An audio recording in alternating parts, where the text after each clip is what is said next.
मैं देख रहा हूँ विशेषकर दक्षिणी ओर में टेक्निकल एरिया में विधि व्यवस्था काफी ज्यादा खराब हो गया और जिस तरह से भीड़ बहुत ज्यादा आउट ऑफ कंट्रोल हो गया।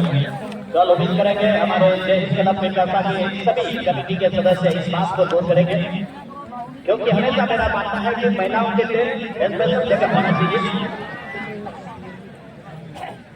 इसी बीच में क्या एक ही गोलकीपर के पास पैसा है उन्हें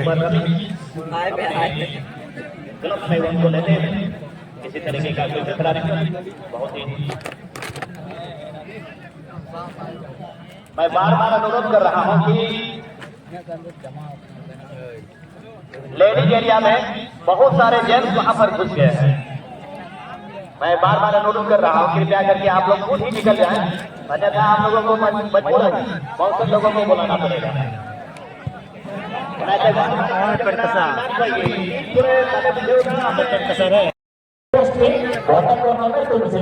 मुश्किल हो सकता था दादी स्पीड देने के लिए, लेकिन बेहतरीन कीपिंग यहाँ पर हाथों पर क्रॉस आया इस बार हेडर लगाने का प्रयास, फर्स्ट टाइम शॉट लेकिन टारगेट में नहीं।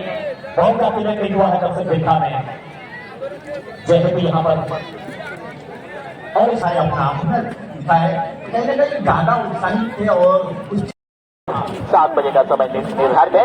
आज इस टूर्नामेंट का इनॉग्रेशन था, ओपनिंग होना था तो थोड़ा सा लेट, लेकिन कल समय पर ही होगा।